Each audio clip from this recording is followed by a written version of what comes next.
Desa Shahpur, yang terletak di antara sawah hijau zamrud dan kebun mangga yang berbisik, adalah tempat di mana setiap fajar dimulai dengan suara merdu adhan dan setiap senja berakhir dengan lantunan lembut ayat-ayat Quran. Udara di sana berbau roti yang baru dipanggang, tanah basah setelah irigasi, dan samar-samar asap dari tungku kayu. Namun, tidak setiap hati di Shahpur dipenuhi dengan penghormatan.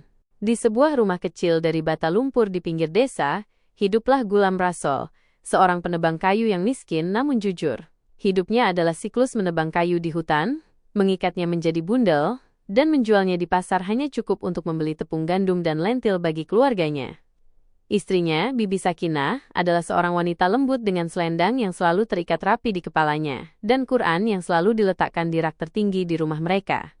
Mereka hanya punya satu anak, Akbar. Akbar berusia 15 tahun. Tinggi untuk usianya, dengan mata yang lincah dan energi gelisah yang membuatnya lebih nakal daripada membantu. Dia kuat karena sering membawa bundel kayu, tetapi hatinya tidak memiliki kerendahan hati yang coba diajarkan orang tuanya. Dia terkenal di desa karena sering mengerjai orang, kadang tidak berbahaya, kadang kejam. Jika keledai seseorang berkeliaran di jalan, Akbar akan menungganginya tanpa pelana sampai hewan malang itu tersandung. Jika anak-anak sedang membaca Quran di madrasah kecil, Akbar akan menirukan suara mereka dari luar jendela dan membuat anak-anak yang lebih kecil tertawa. Para tetua desa sering memperingatkannya. Akbar, hal-hal ini tidak untuk bahan ejekan.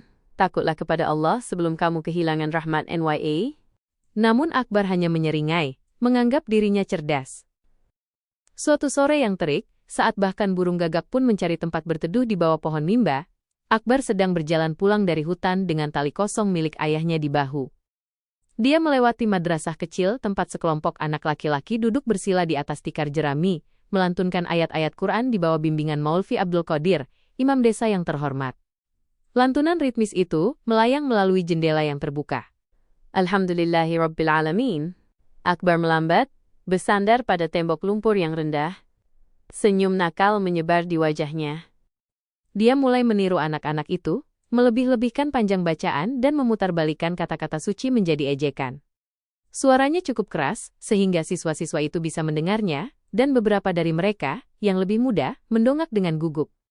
Namun ketika Maulvi Abdul Qadir melangkah ke jendela dan melihat wajah menyeringai Akbar, ekspresinya berubah menjadi serius. Astaghfirullah Akbar. Suara Maulvi itu berat. Takutlah pada murka Allah. Kata-kata ini tidak seperti kata-kata lainnya. Ini adalah firman penciptamu. Akbar tertawa, mengangkat bahu.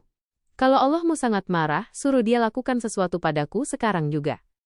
Saat kata-kata itu keluar dari mulutnya, udara seakan bergeser. Hembusan angin kencang tiba-tiba mengguncang dahan mimba. Keledai yang diikat di luar madrasah meringkik keras, seolah-olah sebagai protes. Wajah Maulvi itu menjadi pucat. Pergilah dari tempat ini sebelum kamu mendatangkan malapetaka pada dirimu sendiri. Saat Akbar berjalan pergi, masih terkekeh, dia merasakan sensasi aneh di rahangnya. Giginya sakit, dan suaranya serak ketika dia mencoba bersiul. Dia menggosok wajahnya, mengira itu karena panas. Namun saat dia mencapai tepi ladang, kakinya terasa anehnya kaku, tangannya canggung. Dia membungkuk untuk minum dari kanal irigasi, dan bayangan yang menatapnya kembali membuat napasnya terhenti. Telinganya tumbuh lebih panjang. Hidungnya lebih lebar dan lebih gelap. Kulit di sekitar mulutnya telah berubah menjadi rambut kasar. Panik menjalar ke seluruh tubuhnya. Dia terhuyung mundur, tetapi kakinya menekuk dengan cara yang aneh, ke belakang di lutut seperti kaki binatang. Dia mencoba berteriak minta tolong, tetapi suara yang keluar bukanlah suara manusia. Itu adalah ringkikan keledai. Seorang petani bernama Rashid melihatnya dari ladang terdekat dan membeku ketakutan. Satu saat, Akbar ada di sana. Berikutnya, di tempat anak itu berdiri, seekor keledai abu-abu berdebu terhuyung-huyung, matanya terbelalak ketakutan. Kabar menyebar ke seluruh Shahpur seperti api liar. Orang-orang berbisik bahwa anak laki-laki yang mengejek Quran telah berubah menjadi binatang bahkan sebelum matahari terbenam. Maulvi, setelah mendengar kabar itu, menangis dalam diam. Gulam Rasul menolak untuk mempercayainya sampai dia melihat sendiri keledai itu. Tetapi ketika dia menatap mata hewan itu, dia melihat ketakutan yang akrab dan pengenalan. Itu adalah putranya. Matahari telah mulai tenggelam di balik pohon-pohon mangga, melukis langit dengan garis-garis emas dan merah tua, ketika Gulam Rasol terhuyung-huyung ke halaman rumahnya dengan keledai yang mengikuti di belakangnya. Wajahnya pucat, napasnya tidak teratur, seolah setiap langkah lebih berat dari yang terakhir. Bibi Sakinah, yang sedang menguleni adonan untuk roti malam, mendongak sambil tersenyum. "Kamu terlambat, Rasul. Dan kenapa kamu membawa keledai?" Keledai itu berdiri canggung, telinganya berkedut dengan gugup, matanya yang besar dan gelap melirik ke sana kemari. Gulam Rasul tidak menjawab. Dia hanya menatapnya seolah makhluk itu akan menghilang jika dia berkedip. "Ini adalah Akbar," bisiknya akhirnya. Bibi Sakinah membeku. "Omong kosong apa ini? Di mana anak kita?" Ketika Gulam Rasul tidak menjawab, dia melangkah lebih dekat ke hewan itu. Matanya bertemu dengan matanya, dan pada saat itu, dia menjatuhkan adonan dari tangannya. Mata itu tidak salah lagi. Dia telah menatapnya setiap hari selama 15 tahun. Keledai itu meringkik pelan, hampir memohon. Lutut Bibi Sakinah lemas, dan dia duduk di lantai, mencengkeram selendangnya ke wajahnya saat air mata mengalir deras. Ketika dia akhirnya bisa berbicara, suaranya bergetar. Katakan padaku bagaimana ini bisa terjadi." Suara Rasul sendiri serak. "Mereka bilang dia mengejek anak-anak yang membaca Quran di madrasah, memutarbalikkan ayat-ayat untuk membuat mereka tertawa, dan menentang peringatan Maulvi. Pada saat dia mencapai ladang, hukuman Allah telah turun." Bibi Sakinah menjerit yang menusuk udara. Dia ingat berapa kali dia menyuruh Akbar untuk berhati-hati dengan kata-katanya, untuk menghormati yang suci. Dia telah melihat kesombongan di matanya, tetapi dia tidak pernah membayangkan akhir seperti itu. Keledai itu bergeser tidak nyaman, menundukkan kepalanya seolah malu. Dalam waktu 1 jam, halaman rumah itu ramai.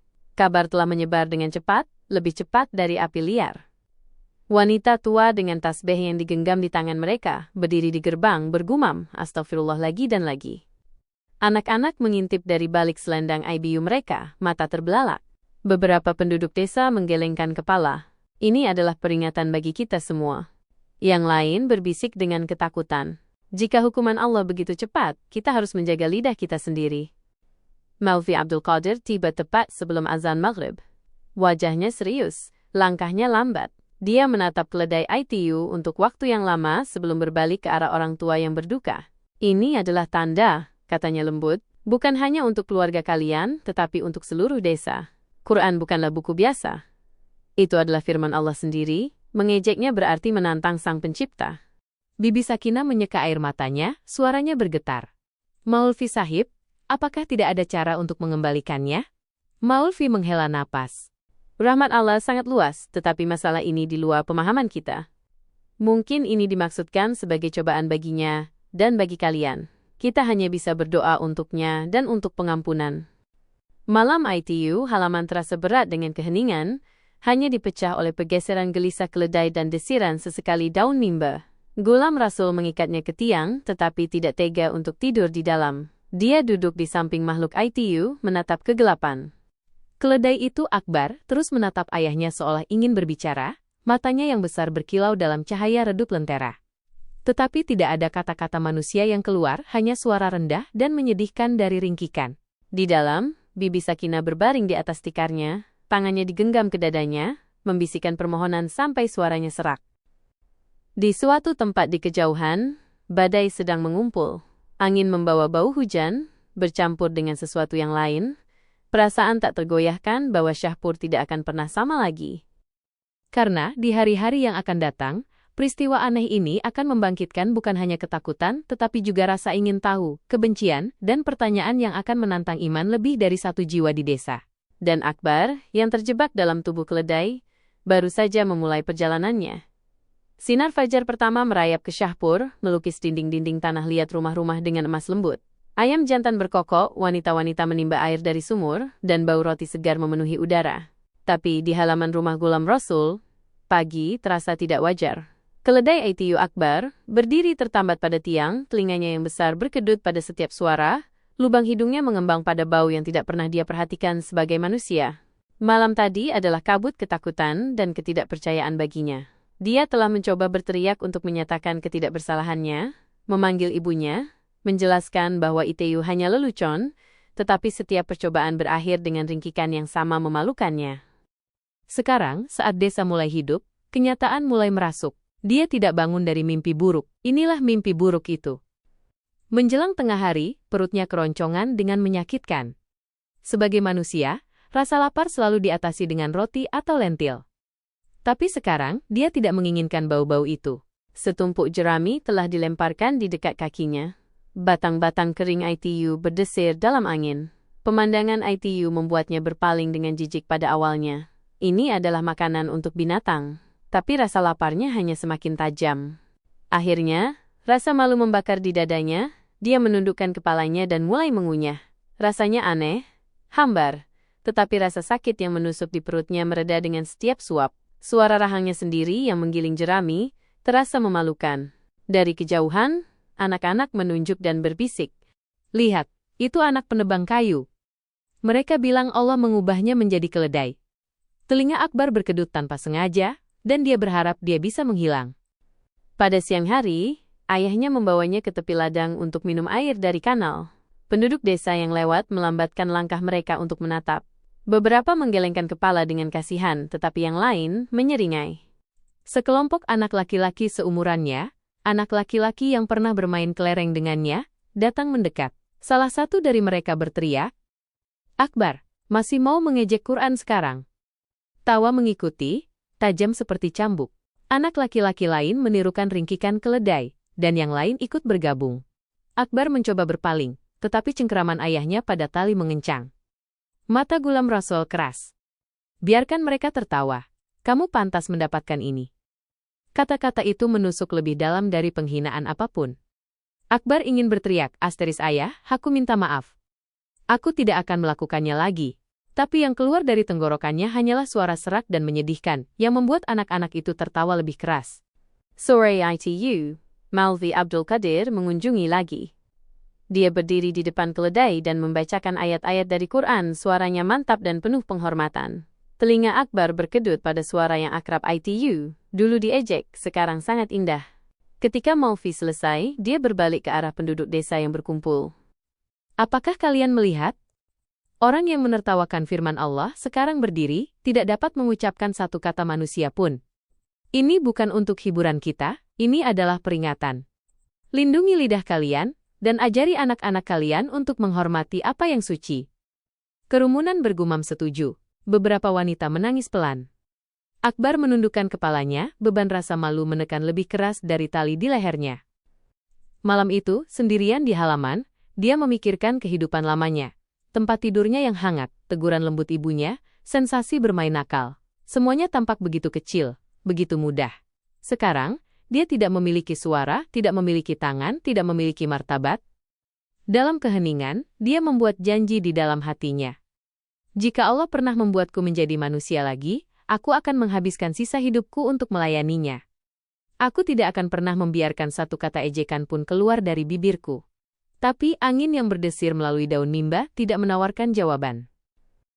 Hari berikutnya akan membawa ujian yang bahkan lebih berat, karena berita tentang anak keledai menyebar di luar Syahpur, dan tidak semua orang yang datang untuk melihatnya akan datang dengan kebaikan di hati mereka. Pada hari ketiga, Syahpur bukan lagi tempat yang tenang. Kabar tentang anak laki-laki yang mengejek Quran dan berubah menjadi keledai telah menyebar melampaui kebun mangga, melampaui jalur berdebu yang mengarah ke desa-desa tetangga. Awalnya, itu hanya orang-orang yang lewat yang penasaran. Petani yang kembali dari pasar kota, pedagang yang berhenti di warung teh untuk mendengar gosip terbaru. Namun segera, mereka mulai datang dengan tujuan. Seluruh keluarga datang hanya untuk melihat keajaiban. Menjelang tengah hari, jalan tanah menuju rumah Gulam Rasul dipenuhi orang asing. Beberapa membawa makanan sebagai sedekah untuk orang tua, yang lain datang dengan tangan kosong tetapi dengan mata terbelalak. Ingin sekali menceritakan kisah ITU di rumah. Gulam Rasul, masih lelah dengan rasa malu, mencoba menjauhkan orang asing ITU. Pulanglah. Ini bukan sirkus. Ini adalah hukuman anak saya, bukan hiburan kalian. Namun orang-orang itu hanya bergumam satu sama lain, pura-pura tidak mendengar.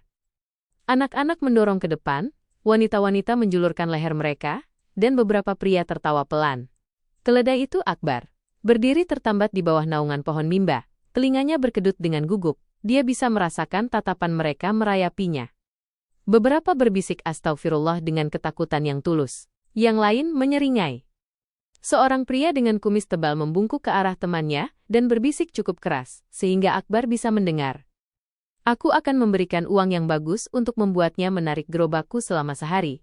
Bayangkan memberitahu orang-orang bahwa itu adalah anak laki-laki yang mengejek Quran. Temannya tertawa, dan hati Akbar terbakar dengan penghinaan. Menjelang siang, seorang penjual teh yang cerdas dari desa tetangga tiba. Dia mendekati Gulam Rasul dengan tenang. Saudara, jika kamu membiarkan saya membawa pelanggan ke sini untuk melihat keledai, saya akan memberi kamu setengah dari uang yang saya kumpulkan. Orang-orang akan membayar untuk melihat keajaiban nyata. Rahang Gulam Rasul mengencang. Ini adalah anak saya. Dia tidak untuk dijual. Pria itu mengangkat bahu. Terserah kamu. Tapi ingat, yang lain mungkin tidak akan meminta izin. Itu adalah peringatan yang menetap seperti bayangan di atas halaman. Kemudian hari ITU, sekelompok pemuda tiba dari desa yang jauh. Mereka telah mendengar cerita ITU dan ingin melihat apakah ITU benar. Salah satu dari mereka, mengenakan kurta merah cerah, melangkah maju dengan menyeringai. Jadi ini dia? Anak laki-laki yang mengejek Quran? Dia bertepuk tangan dan meringkik keras, teman-temannya tertawa terbahak-bahak. Salah satu bahkan melemparkan batu kecil ke kaki Akbar untuk membuatnya bergerak. Sesuatu di dalam diri Akbar putus. Dia menerjang ke depan, giginya menyeringai, memaksa tali tegang melawan tiang kayu. Gerakan tiba-tiba itu mengejutkan para pengejek, dan mereka tersandung mundur. Tawa memudar dari bibir mereka. Tapi kerusakan telah terjadi, penghinaan itu lengkap. Malam itu, Maulvi Abdul Qadir tiba sekali lagi. Wajahnya serius. Dia berdiri di depan orang asing yang berkumpul dan berbicara dengan tegas. Kalian datang ke sini berpikir ini adalah hiburan, tetapi ini adalah tanda dari Allah. Tidakkah kalian takut bahwa dengan mengejeknya, kalian mengundang nasib yang sama pada diri kalian sendiri? Pergilah dari sini dengan kerendahan hati, atau kalian mungkin tidak pergi tanpa berubah. Kata-katanya memiliki bobot dan kerumunan mulai bubar perlahan. Tetapi bisikan-bisikan berlanjut, dan Akbar tahu bahwa besok, lebih banyak lagi yang akan datang. Malam itu, saat angin berdesir melalui daun mangga, suara lembut mencapai gerbang Gulam Rasul. Itu adalah seorang musafir tua, janggutnya putih, matanya tenang. Saya telah mendengar nasib anakmu, kata pria tua itu dengan lembut. Mungkin ada jalan jika Allah berkehendak. Tapi itu tidak akan mudah, dan itu akan membutuhkan lebih dari sekadar penyesalan. Telinga Akbar berkedut. Untuk pertama kalinya sejak transformasinya, jantungnya berdebar dengan sesuatu selain rasa malu. Mungkinkah ini awal dari kembalinya dia? Lentera di halaman rumah Gulam Rasul berkedip, memancarkan bayangan yang tinggi dan menari di dinding-dinding bata lumpur. Musafir tua ITU duduk bersila di dekat pohon mimba, tangan keriputnya bertumpu pada tongkat kayu. Janggutnya seputih kapas segar, tetapi matanya setajam mata elang. Bibi Sakinah meletakkan cangkir air tanah liat di depannya. Anda berbicara tentang sebuah cara untuk mengembalikan anak saya ke wujud manusianya. Katakanlah pada kami, demi cinta Allah, apa yang harus kami lakukan? Pria tua itu menyesap perlahan, lalu menatap keledai itu. Akbar, untuk waktu yang lama, seolah membaca sesuatu yang dalam di dalam jiwanya. Dengarkan baik-baik, pria tua itu memulai, suaranya mantap tetapi tenang.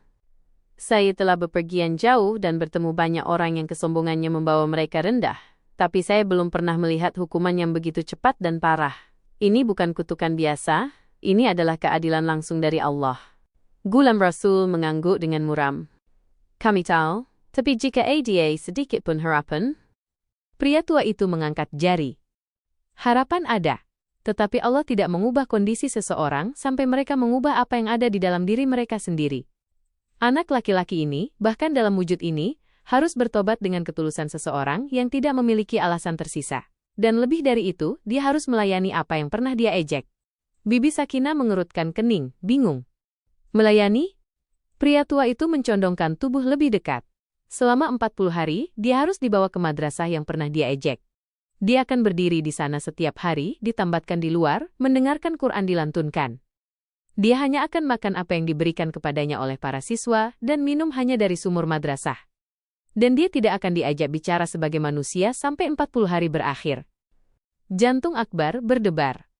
40 hari dipertontonkan di depan anak laki-laki yang telah menertawakannya. 40 hari berdiri tidak berdaya, diingatkan setiap saat akan penghinaannya. Rasanya tak tertahankan. Tapi jauh di dalam, sebuah suara kecil berbisik. Mungkin ini satu-satunya kesempatan yang kamu miliki. Bibi Sakinah menatap suaminya. Bisakah kita melakukan ini? Orang-orang akan tertawa. Rahang Gulam Rasul mengencang. Biarkan mereka tertawa. Lebih baik mereka menertawakan seekor keledai daripada menangisi seorang anak yang hilang selamanya. Pria tua itu mengangguk setuju. Kalau begitu mulailah besok saat fajar. Dan ketahuilah ini, jika dia bertahan tanpa pemberontakan, jika hatinya benar-benar berubah, rahmat Allah mungkin akan turun. Tetapi jika dia mengejek lagi, bahkan dalam pikiran, dia mungkin akan tetap seperti ini sampai kematiannya. Malam itu tidak ada yang bisa tidur. Bibi Sakinah berdoa dengan tenang sampai lututnya sakit. Gulam Rasul mengasah kapaknya, bukan karena dia membutuhkannya, tetapi karena tangannya membutuhkan sesuatu untuk dilakukan selain gemetar. Akbar berbaring di jerami, menatap bintang-bintang. Masing-masing tampak sangat jauh, setiap saat malam membentang tanpa henti. Besok, cobaan beratnya akan dimulai. Pagi pertama, dari cobaan 40 hari Akbar terasa seperti berjalan ke dalam api. Gulam Rasul membawanya melalui jalan-jalan berdebu ke madrasah, di mana suara anak-anak naik dalam lantunan yang murni dan ritmis. Saat anak-anak melihat keledai itu, bisikan dimulai. Beberapa mencibir, yang lain menatapnya dengan kasihan. Maulvi Abdul Qadir menyambut Gulam Rasul dengan khidmat dan menambatkan Akbar di bawah naungan pohon mimba tepat di luar jendela yang terbuka, sehingga suara Quran akan sampai padanya dengan jelas. Hari demi hari, Akbar berdiri di sana. Dia mendengarkan kata-kata yang sama yang pernah dia ejek, kata-kata yang sekarang menusuk hatinya seperti panah. Pada awalnya, penghinaan membakar lebih panas dari matahari di atas. Namun perlahan, sesuatu mulai berubah. Ayat-ayat ITU bukan hanya suara lagi. ITU adalah makna, kebenaran, pengingat akan rahmat Allah dan kekuasaan NYA. Setiap ayat sepertinya berbicara langsung kepadanya. Pada hari ke-20, sekelompok orang luar mengunjungi madrasah untuk melihat anak keledai. Seorang pria tertawa terbahak-bahak dan melemparkan batu ke arah Akbar. Mari kita lihat apakah dia meringkik seperti sebelumnya. Rasa sakit dari batu ITU membuat tubuh Akbar tegang, tapi dia tidak meringkik. Sebaliknya, dia memejamkan mata dan membiarkan suara Quran membasuhnya. Sesuatu di hatinya berbisik, bersabarlah, ini adalah ujianmu. Pada saat itulah dia menyadari. Hukuman yang sebenarnya bukanlah kehilangan wujud manusianya, melainkan hidup dengan hati yang mengejek apa yang seharusnya dicintai. Pada hari ke-40, matahari terbit di langit yang sejernih kaca. Udara terasa berbeda, lebih ringan, entah bagaimana. Anak-anak madrasah sedang membaca surah Yasin, suara mereka terjalin menjadi satu benang yang indah. Akbar mendengarkan dengan setiap serat keberadaannya. Dia berharap dengan putus asa, dia bisa membaca bersama mereka, bahkan satu ayat pun. Hatinya sakit karena cinta akan kata-kata yang pernah dia putarbalikkan menjadi lelucon. Ketika lantunan terakhir berakhir, Maulvi Abdul Qadir melangkah keluar. Matanya mencari mata Akbar untuk waktu yang lama. Lalu dia mengangkat tangannya dalam doa. Ya Allah, Engkau adalah pembalik hati. Engkau tahu apa yang tersembunyi dan apa yang ditunjukkan. Jika pertobatan anak ini tulus, kembalikan dia ke wujud yang Engkau ciptakan, dan biarkan hidupnya menjadi tanda bagi orang lain. Anak-anak madrasah mengangkat tangan mereka juga. Bahkan orang asing yang lewat berhenti untuk bergabung dalam doa. Udara bergeser. Angin sepoi-sepoi tiba-tiba menyapu halaman, menggerakkan halaman-halaman Quran di dalam. Akbar merasakan kehangatan aneh menyebar dari dadanya ke anggota tubuhnya. Kakinya gemetar, punggungnya tegak, dan dunia di sekitarnya sepertinya berputar. Ketika pusing memudar, dia sedang berlutut di tanah, manusia lagi. Tangannya gemetar saat dia menyentuh wajahnya, lengannya, dadanya. Air mata mengalir di pipinya. Bibi Sakinah, yang berdiri di balik gerbang, bergegas maju dan menariknya ke dalam pelukannya, menangis seperti dia belum pernah menangis sejak kelahirannya. Mata Gulam Rasul basah, tetapi suaranya tegas. Jangan pernah lupakan hari ini Akbar, kamu diberi kehidupan kedua. Sejak hari itu, Akbar adalah orang yang berbeda. Dia menjadi murid madrasah yang paling setia, menghabiskan berjam-jam menghafal Quran. Dia mengambilkan air untuk para siswa, membersihkan sajadah, dan menolak untuk membiarkan satu kata pun dari ketidaksopanan keluar dari bibirnya. Penduduk desa yang pernah mengejeknya sekarang berbicara tentang dia dengan hormat, bukan karena keajaiban, tetapi karena kerendahan hati dan ketulusan yang mereka lihat di dalam dirinya. Bertahun-tahun kemudian, Akbar sendiri menjadi seorang guru Quran, suaranya lembut tetapi tegas, selalu mengingatkan murid-muridnya. Hormati firman Allah. Itu tidak bisa dianggap enteng. Saya tahu ini, karena saya pernah mengejeknya, dan Allah menunjukkan kepada saya kekuasaannya dan rahmatnya. Dan demikianlah, anak laki-laki yang telah berubah menjadi keledai menjadi tanda hidup dari hukuman dan pengampunan. Pengingat bagi semua yang mendengar ceritanya bahwa lidah dapat mengangkatmu ke peringkat tertinggi, atau menjatuhkanmu lebih rendah dari binatang apapun.